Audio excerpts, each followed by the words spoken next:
Ethiopia.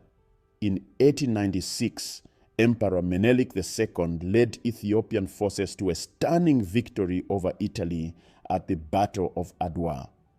It was the only time an African nation decisively defeated a European colonial army. Ethiopia remained independent, and Adwa became a symbol of African resistance worldwide. The Zulu Kingdom. Even after defeat, Zulu resistance continued for years. The British had to use overwhelming force and divide and conquer tactics to suppress Zulu power. Samurai Ture. In West Africa, Samurai Ture waged a brilliant guerrilla campaign against the French for nearly 20 years. He used hit-and-run tactics, retreated when necessary, and built a new empire every time the French destroyed the old one. He was finally captured in 1898, but he remains a hero in West African history.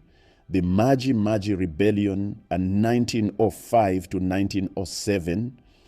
In German East Africa, diverse ethnic groups united against German rule.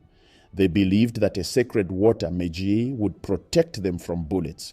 It didn't, but the rebellion showed the power of African unity and resistance.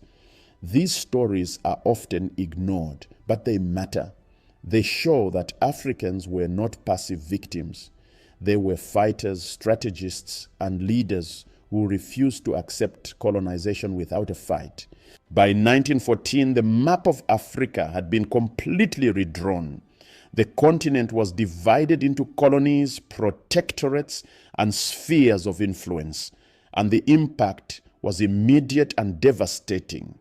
African economies were restructured to serve European interests. Instead of producing goods for local consumption or regional trade, Africans were forced to grow cash crops, cotton, cocoa, coffee, peanuts, for export to Europe. Traditional systems of governance were destroyed or co-opted.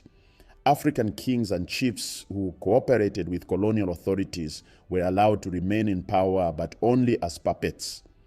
Those who resisted were deposed or killed. African cultures were suppressed. European languages, English, French, Portuguese, German, were imposed. African religions were deemed pagan and replaced with Christianity. African names, clothing, and customs were discouraged or banned, and African labor was exploited on a massive scale. Millions of Africans were forced to work in mines, plantations, and infrastructure projects under brutal conditions.